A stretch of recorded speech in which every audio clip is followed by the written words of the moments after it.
예, 오늘은 대강절입니다. 대강절이라는 말은 대림절이라고도 하고 대강절이라고 하는데요. 예수님의 예, 첫 초림이죠. 예수님께서 이 땅에 오신 것을 기념하는 성탄절이죠. 그 성탄절을 기대하고 기다리는 그런 절기다라는 것이죠. 그래서 이 12월 한 달간 그렇게 성탄절을 준비하고 또 우리 마음에 주님께서 이 땅에 오신 그런 은혜와 사랑을 다시 한번 우리가 마음속에 다지는 그런 시간이라고 볼 수가 있습니다. 대강절을 해도 어떤 사람에게는 성탄절 또 내년에 또 올 거고 작년에도 왔고 해년마다 돌아오는 그런 절기가 아니냐 이렇게 단순하게 생각할 수가 있는데요. 사실은 성탄절이라는 것은 성탄절 그 자체가 복음의 핵심입니다. 성탄절이 없었다고 한다면 물론 그 날짜에 대해서는 여러 가지 이야기가 많습니다. 반드시 12월 25일 우리가 말하는 양력의 그 날짜인지는 정확하게 알 수 없습니다. 하지만 주께서 이 나라에 이 땅에 오신 날짜는 분명하게 있는 것이죠. 그래서 우리 기독교 천주교는 12월 25일을 성탄절로 지키는데요. 동방정교회라고 하죠. 동방정교회 이것은 로마 시대에 동로마와 서로마가 갈리면서 이 기독교가 그때 당시에는 천주교라는 이름으로 있었는데 그게 갈려 나가면서 그들은 1월 달을 또 성탄절로 지키기도 합니다. 그래서 날짜가 그래 중요한 게 아니고요. 주님께서 이 땅에 오셨다. 그것도 아기 예수로 태어나셔서 수천 년 동안 기다렸던 그 메시아, 인류를 구원할 그 메시아가 이 땅에 오셨다라고 하는 것이 중요하죠. 그래서 이 대강절을 통해서 그 예수님의 오심에 대해서 우리가 어떤 마음을 가져야 되는가? 단지 그냥 2000년 전에 예수님께서 오셨다, 한 인물이 태어났다, 그걸로서 끝나는 게 아니죠. 그 약속이 우리에게 그 성탄절의 그 날이 우리에게 어떤 의미를 가지고 있는가? 그것을 우리가 생각할 수 있는 것이 바로 대강절입니다.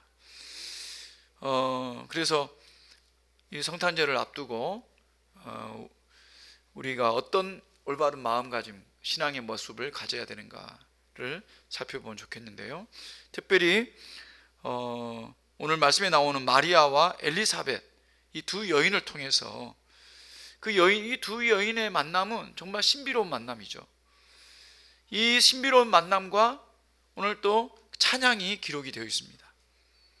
그래서 이 말씀을 통해서 우리의 신앙의 어떤 자세, 성탄절을 앞둔 그런 모습을 갖기를 소원합니다. 우리 말씀을 살피기 전에 누가복음에는 5번의 이 노래, 찬양이 기록이 되어 있습니다. 예수님의 그 태어나심, 그것을 바라보는 그런 찬양이죠. 그래서 첫 번째가 엘리사벳의 노래, 축복이고요. 또 마리아의 노래, 그리고 사가랴의 노래, 그리고 천사들의 노래, 그리고 시몬의 노래죠. 이 노래들이 다 무엇을 말하냐면 메시아가 이 땅에 태어나신 것에 대해서 노래를 하고 있습니다. 그래서 저는 이 성탄절을 앞두고 이 노래들을 통해서 우리의 신앙의 자세가 어떻게 되는지를 시리즈로 한번 이렇게 살펴보려고 생각하고 있습니다. 첫 번째로는 오늘 엘리사벳의 노래, 엘리사벳의 축복. 쉽게 말하면 축복송입니다. 엘리사벳이 마리아를 축복하면서 부르는 노래죠. 축복성을 통해서 우리가 이 성탄절을 어떻게 바라보야 되는가, 그런 마음이 불일듯 일어나기를 소원합니다. 오늘 말씀에 보면 39절에 마리아가 이 엘리사벳에 오는 장면이 나옵니다. 이때 마리아가 일어나 빨리 산골로 가서 유대 한 동네에 이르러 사가랴의 집에 들어가 엘리사벳의 문안했다, 그렇게 말하고 있습니다. 이때라고 하는 것은 마리아에게 천사가 임해서, 가브리엘 천사가 수태 소식을 전해주죠. 너에게 성령으로 인해서 아기가 잉태되었다. 근데 마리아가 처음에는 이걸 납득을 하지 못하죠. 나는 아직 남자를 알지 못하는데 내가 어떻게 아기를 임신할 수가 있습니까? 이것은 성령으로 잉태된 거다. 그 증거가 임신하지 못했던 너희 친척 엘리사벳이 임신했다. 이미 임신했다. 이 말씀을 주신 그때죠. 이 말씀을 듣고 마리아가 엘리사벳까지 집까지 쫓아오게 됩니다. 그런데요, 마리아는 어디서 살고 있었습니까? 나사렛에 살고 있었습니다. 나사렛은 갈릴리 동네죠. 그런데 지금 엘리사벳 남편 사가랴는 제사장인데요, 어디에 살고 있습니까? 유대 지역에 살고 있습니다. 아마도 유대의 베들레헴 지역에 있을 것입니다.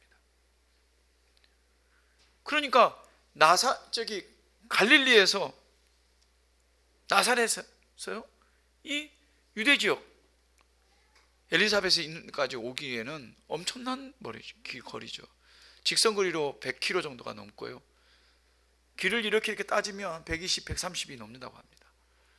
3, 4일은 좋게 걸리고, 그런 길을 마리아가 혼자 왔는지 다른 사람과 같이 왔는지 모르겠습니다만 혼자 오기도 힘든 길이거든요.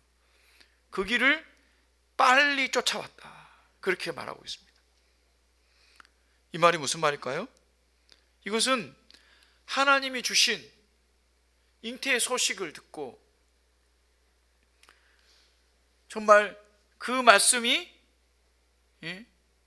이루어졌는지를 눈으로 확인하기 위해서 쫓아온 것이죠. 그런데 그냥 의심스러워서 이 진짜 그 말이 맞는가, 그렇게 해서 온 것이 아닙니다.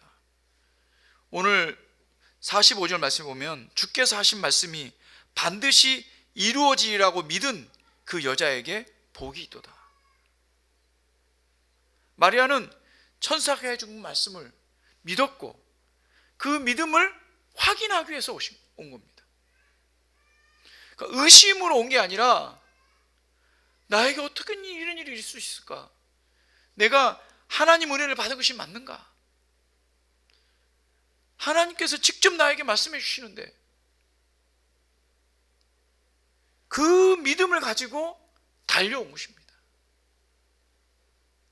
만약 이런 믿음이 없다고 한다면 이 먼 거리를, 그것도 빨리 그 말씀을 듣는 그 순간에 준비해서 바로 이 엘리사벳까지 쫓아온 것입니다. 그래서 이 빨리란 말, 급히라는 말이 그것을 대변해 주고 있습니다. 마리아의 그 마음, 그 믿음을 확인하고 싶은 마음, 그것을 대변해 주고 있고, 엘리사벳은 성령으로 찬송을 하는데 뭐라고 얘기합니까? 주께서 하신 말씀이 반드시 이루어지리라고 하는 믿음을 가진 그 여인은 복이 된다. 마리아가 그것을 믿음으로 받아들였다고 하는 것을 이야기하고 있는 것이죠.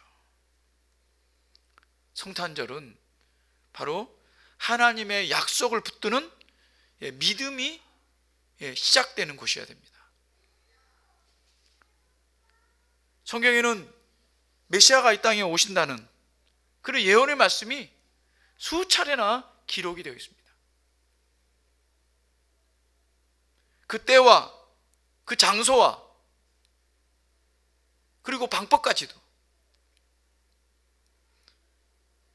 낮고 천한 곳에 베들레헴에 임한다고 말씀하셨습니다. 그래서 유대인들은 예수님의 이 오심, 메시아의 오심을 손꼽아 기다렸죠.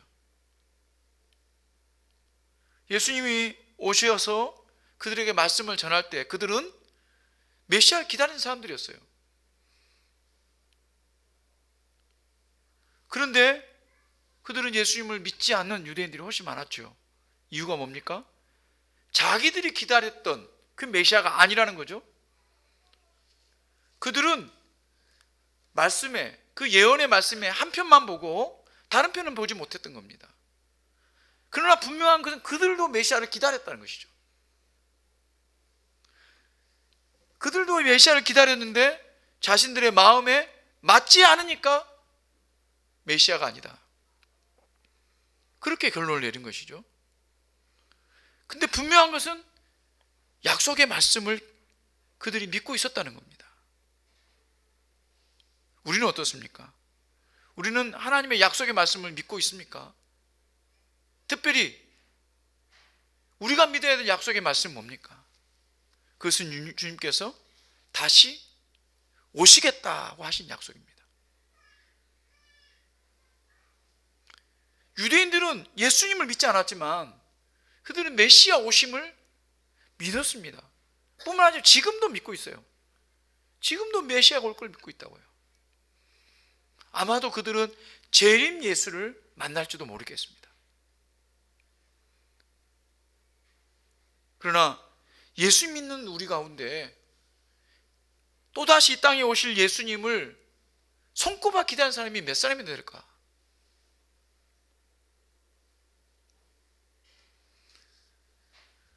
많은 기독교인들이 그 말씀을 믿기보다 축복의 말씀을 믿어요. 이 땅에서 잘 먹고 잘 살고 잘 누리고 다른 사람보다 더 잘 살고 더 많이 누리고 더 권세를 가지고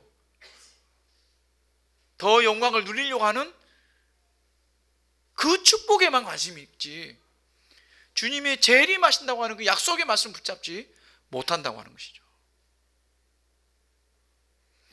그러나 마리아는 그 약속의 말씀을 붙잡고 그것을 믿고 엘리사벳에 찾아왔습니다. 그때 놀라운 장면이 나타나죠. 41절에 엘리사벳이 마리아가 무난한 것을 듣고 아이가 복중에서 뛰어논다, 아이가 복중에서 뛰노는지라. 이 아이는 누굽니까? 엘리사벳 벌써 임신해가지고 엘리사벳이 임신해서 지금 6개월 정도 된, 그러니까 뭐 아이가 4, 5개월만 되면은 아기 태동이 느껴진다고 하잖아요. 그러니까 벌써 이 태동이 있는데 지금 이 뛰는 것은 분명하게 설명을 하고 있습니다. 뭐라고 설명하고 있습니까? 복중에서 뛰노는지라, 그렇게 말하고 있습니다. 그리고 44절에 보면 내 무난한 소리가 내 귀에 들릴 때 아이가 내 복중에서 기쁨으로 뛰놀았도다, 그렇게 말하고 있습니다. 이것은 단순한 태동이 아닙니다. 태동은 뭡니까? 막 그냥 움직임이죠, 움직임. 우리 딸이 지금 임신 중인데요, 그 초음파를 보니까 뭐 손을 빨기도 하고 또 발을 이렇게 펴기도 하고 움츠리기도 하고 이렇게 돌기도 하고 막 이러더라고요. 그런 움직임이 느껴지는 게 태동이잖아요. 그럼 여기에서는 기쁨으로 뛰놀았다.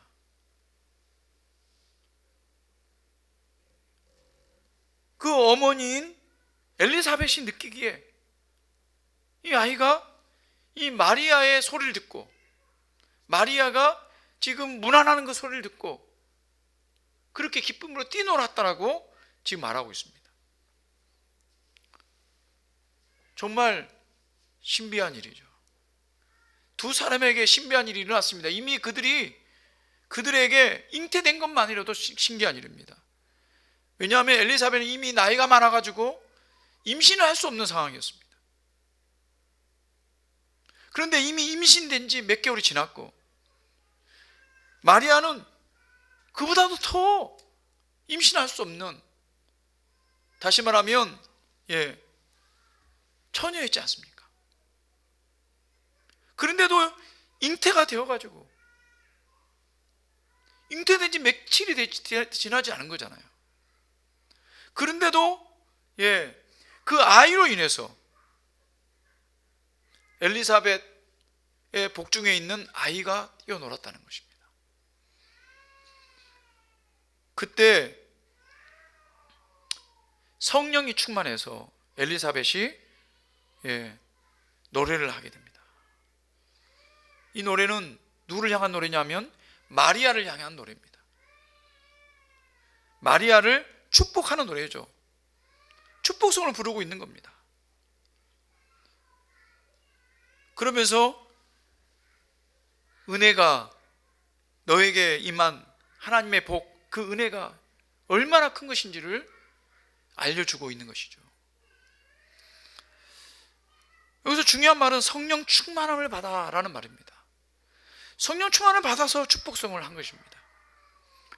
그의 태에 있는 세례 요한이 기뻐 뛰노는 것을 성령 충만해서 알고 있고, 또 그 메시아의 임재가 마리아 가운데 임했다는 것을 성령 충만한 가운데 보았던 것이죠. 그래서 오늘 이 축복성을 부를 수 있는 것입니다. 마리아도 마찬가지입니다. 성령이 충만했기 때문에 가브리엘이 전해준 그 수태의 약속을, 수태의 말씀을 믿을 수 있었고, 또 엘리사벳까지 찾아와서 그 성령의 역사를 눈으로 확인할 수 있었던 것입니다. 약속을 믿는 사람에게 성령 충만이 임합니다. 하나님의 말씀의 약속을 믿고 의지하고 끝까지 붙드는 사람에게 성령께서 역사하시죠. 그러나 말씀을 의심하고 말씀이 확신이 없고 말씀이 진짜가 그럴 수 있나? 그렇게 계속해서 의심하게 되면 성령께서 임한 성령도 사라지게 된다고 성경은 말씀하고 있습니다. 성령이 소멸된다. 왜냐하면 성령의 역사를 자꾸 의심하면, 성령의 역사를 부인하면, 그래서 성령의 역사를 대적하고 부인하고 그렇게 될 때 여러분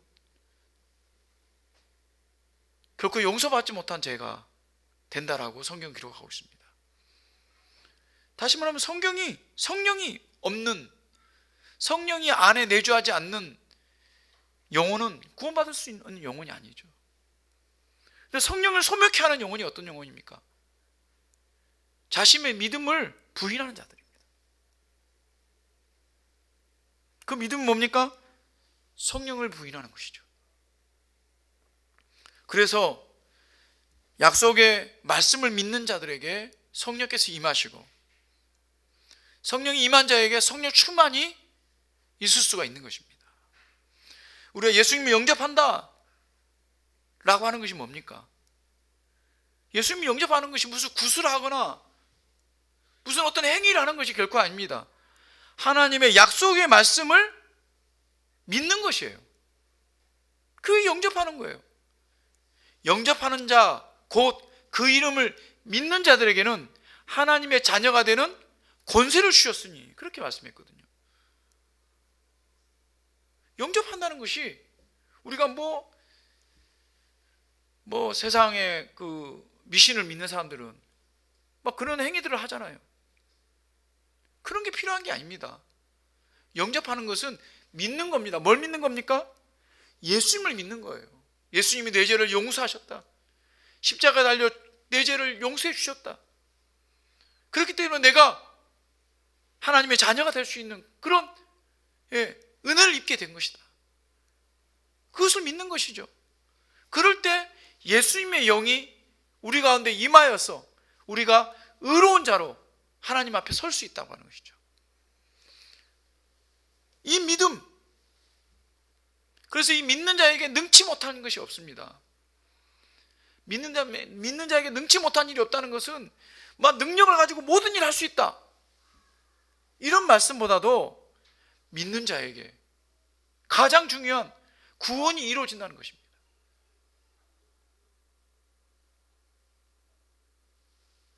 그리고 구원을 받은 그 사람은 하나님이 함께 하시기 때문에 어떤 어려움 가운데서 배고픔과 핍박과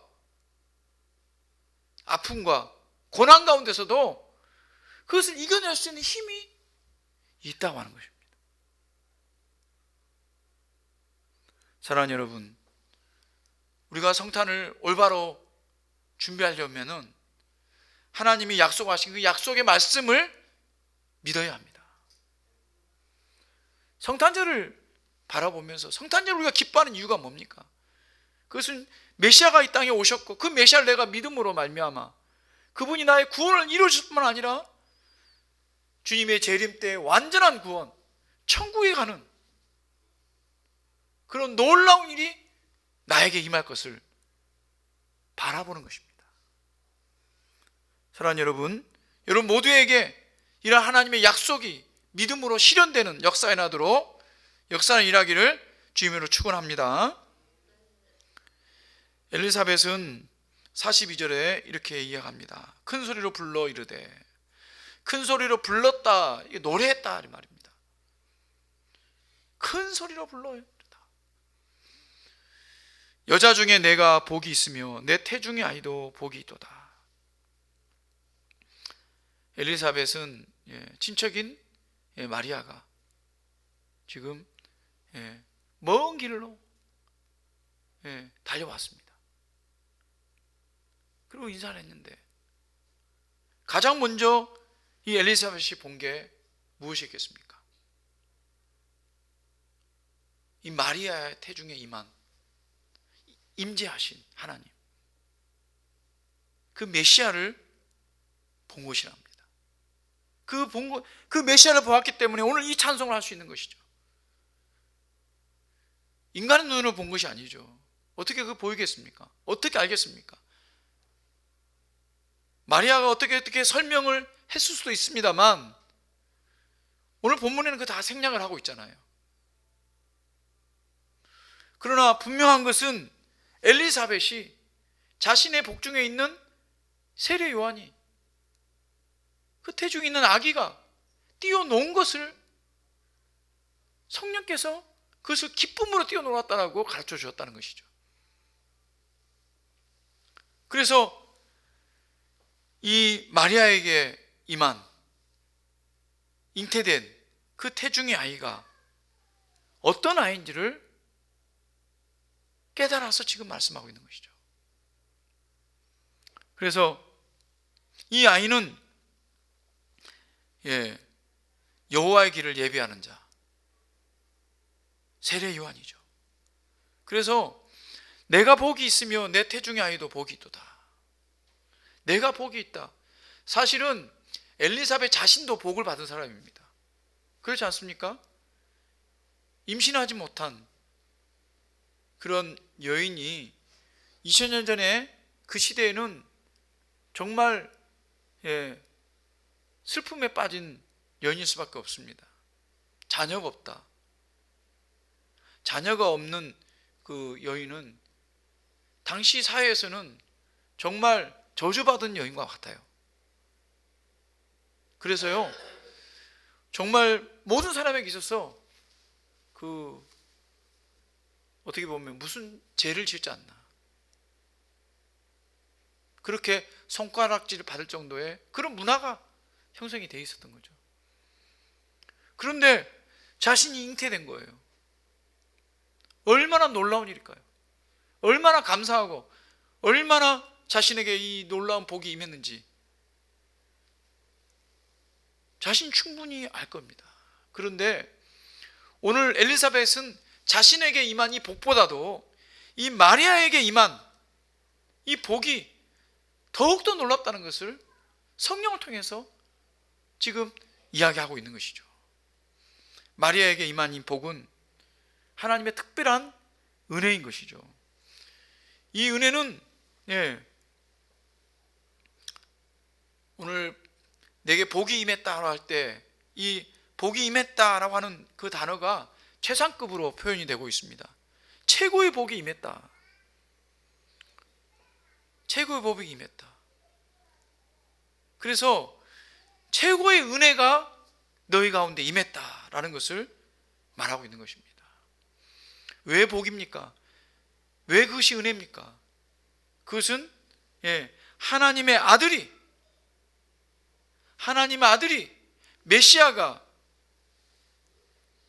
마리아에게 임재했기 때문입니다. 우리가 누리는 은혜의 최고의 축복은 무엇입니까? 우리가 예수님을 믿고 예수님이 우리 안에 거한다는 사실이죠. 예수님이 우리 안에 거한다. 하나님의 아들의 영이 우리 안에 있다.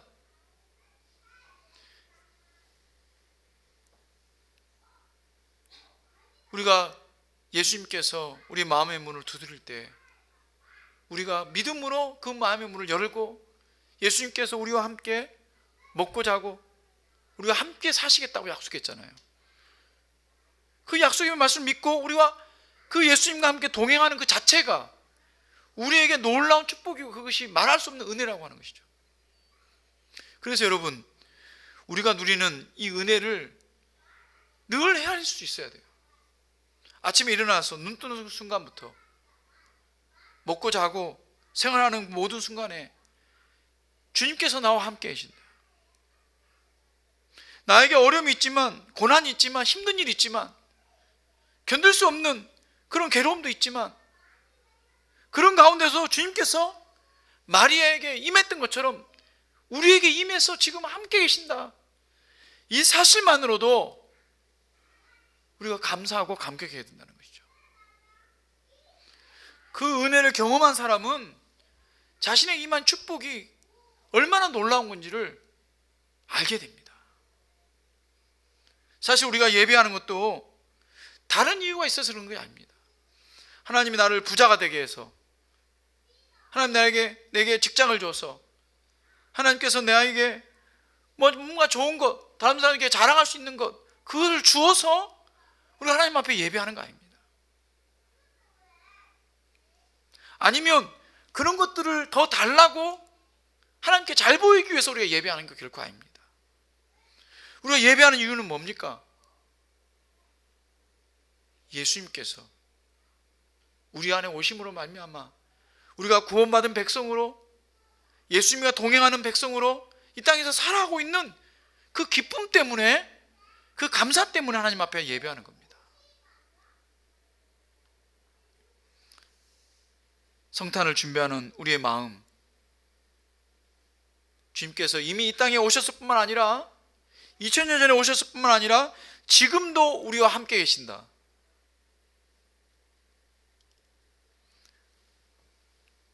메시아가 내 안에 계신다. 그 사실에서 오는 이 영적인 기쁨을 날마다 누리시는 저와 여러분 되시는 주님으로 축원합니다.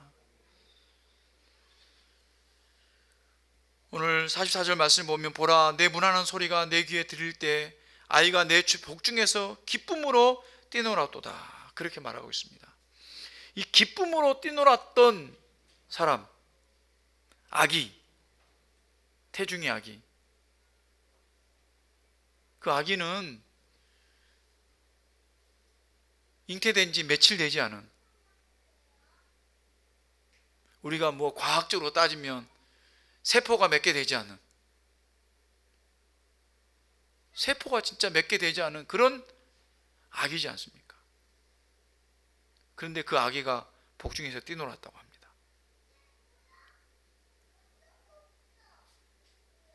아니죠. 5, 6개월 정도 된 아기죠. 그 아기가 복중에서 뛰어놀았다라고 하는 것입니다. 이 얼마나 놀라운 일입니까? 그러니까 그때 이미 생명이 있는 것이죠. 생명 있는 아기가 반응을 한 것입니다. 오늘날 낙태를 합법화하려고 하는 우리나라에서요, 그런 움직임들이 엄청나게 활발합니다. 그래서 여자가 자기 몸에 있는 아기를 지울 수 있는, 지우는 건 말도 안 되죠. 낙태할 수 있는, 지운다는 말 자체가 사실 말이 안 됩니다. 낙태할 수 있는 그런 자유가 있다. 이걸 포괄적 자유라고 하는데요, 그런 포괄적 자유를 허용하려고 하는 이미 그런 지금 움직임들이 있습니다. 그런데 세상의 많은 나라들이,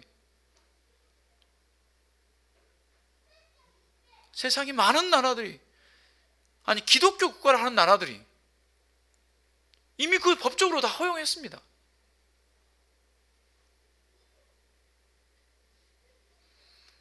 어떻게 그런 일을 허용할 수가 있습니까? 태중의 이 아이, 5, 6개월밖에 되지 않은 이 아이가 마리아의 그 메시아 잉태를 만나고 태중에서 기쁨으로 뛰어놀았습니다. 생명이 있다는 것이죠. 그래서 우리 기독교계에서는 결코 이 낙태에 대해서, 그 낙태의 자유가 생명까지도 해치는 그런 자유가 되면 그건 살인이잖아요. 그래서 잉태된 생명에 대한 살인할 자유가 결코 없음을 우리가 깨닫고 그 일을 위해서 우리가 또 기도해야 될 줄로 믿습니다. 어쨌든 그 아이가 태중에서 뛰어놀았습니다. 그 아이가 누굽니까? 세례 요한이죠. 이 세례 요한에 대한 말씀은 성경 곳곳에서, 구약에서 말씀하고 있습니다.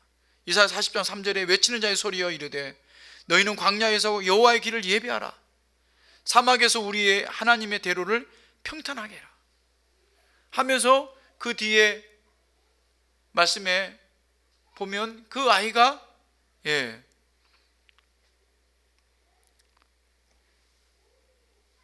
말라기 3장 1절에 보면 만군의 여호와가 이르노라 보라 내가 내 사자를 보내리니 그가 내 앞에 길을 준비할 것이요 또 너희가 구하는 바 주가 갑자기 그의 성전에 임하리니 곧 너희가 사모하는 바 언약의 사자가 임하실 것이라.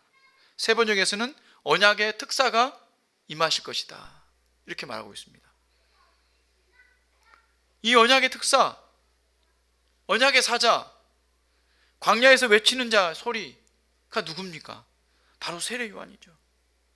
세례 요한은 태중에서 5, 6개월밖에 되지 않았는데 이미 어떻게 해요? 예수님의 오심을 예배하고 있는 겁니다. 예수님이 태중에 잉태된 그 순간부터 그분이 예수님이라는 것을, 메시아라는 것을 증거하고 있습니다.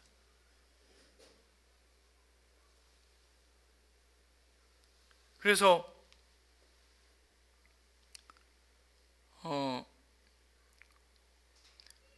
세례 요한의 가장 그 예수님을 증거하는 중요한 메시지가 무엇이었습니까? 죄사함의 메시지였죠. 그래서 주의 백성에게 그 죄사함으로 말미암아 구원을 알게 하리니 누가 합니까? 이 아이여 내가 지극히 높으신 이의 선지자라 일컬음을 받고 주 앞에 앞서다가 그 길을 준비하며 죄사함으로 말미암은 구원을 외칠 것이다. 누구에게 이해하는 거냐면 바로 이 세례 요한을 향해서 예언하고 있는 말씀입니다. 그래서 세례 요한의 가장 중요한 메시지는 죄사함입니다. 그래서 세례 요한이 뭐라고 이야기했습니까? 회개하라, 천국이 가까웠도다. 세례 요한은 자신의 그 죽음의 순간까지 회개하라 천국에 가까웠다는 이 사명을 잘 감당했습니다. 이 사명을 위해서 그는 집에서 살지 않고 자기가 누릴 수 있는 것 누리지 않고 광야에서 세례받기 원하는 사람들을 향해서 이 말씀을 증거하고 그들에게 세례를 베풀면서 그 사명을 감당했습니다.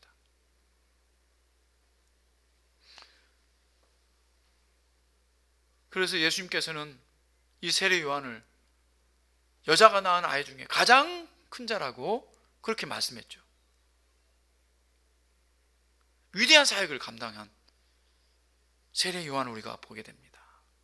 근데 여러분, 세례 요한만이 이러한 사명을 가졌을까요? 그렇지 않습니다. 우리도 세례 요한과 같은 똑같은 사명을 받았습니다. 왜냐하면 예수님께서 이제 재림하실 것을 약속했죠. 예수님께서 재림하시면 이 세상을 심판하신다고 했습니다. 구원받을 자와 영원한 멸망 가운데 심판받을 자를 구별하신다고 말씀하셨습니다. 그때까지 우리에게 이 천국 복음을 전파하라 라고 사명을 주셨습니다. 사랑하는 여러분, 주님의 재림을 우리가 전해야 될 사명이 우리에게 있습니다. 주님의 재림을 전하는 것 쉽지 않죠. 그래서 우리가 주님의 재림을 전할 때 천국을 전하는 것이죠. 예수 믿고 천국 갑시다 이렇게 전하는 것이죠. 근데 그 안에는 어떻습니까? 예수 믿지 않으면 심판받습니다 이 말이 같이 들어있는 겁니다. 그래서 옛날에는 예수천당, 불신지옥 이렇게 전도했는데요, 이런 전도는 믿지 않는 사람들의 반발을 사고 또 상처를 준다 그런 말을 하잖아요.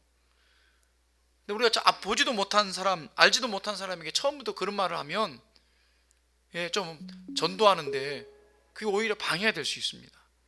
하지만 우리가 조금 더 아는 사람, 복음을 정확히 전해야 될 그때는 바로 이 세례 요한의 이 사명과 같이 똑같은 말씀을 전해야 됩니다. 예수님 믿고 구원받으십시오. 예수님이 오십니다. 그때는 심판이 임할 것입니다. 사랑하는 여러분, 성탄절을 앞두고 우리가 정말 마음속에 또 우리가 삶 속에 어떤 마음을 가져야 됩니까? 우리에게 사명이 있구나. 이 사명을 감당해야 되겠구나. 이러한 우리 믿음의 자세가 필요할 줄로 믿습니다. 오늘은 엘리사벳의 이 찬양, 이 축복성을 통해서 그가 우리에게 주는 영적인 교훈이 세 가지가 있었습니다. 첫 번째는 우리가 하나님의 약속을 온전히 확신하고 주의 재림까지도 우리가 확신하는 그런 믿음을 가져야 되겠다. 그리고 두 번째는 뭡니까? 우리 안에 하나님께 주신 축복을 헤아릴 줄 아는 그런 마음이 있어야 됩니다. 이미 받은 것에 감사하고 감격하고 기뻐할 줄 알아야 앞으로 받을 것을 온전하게 더 풍성하게 받을 수가 있는 것입니다. 이미 주신 것에 감사하지 못하고 알지 못하면 하나님을 어떻게 기쁘시게 할 수 있겠습니까?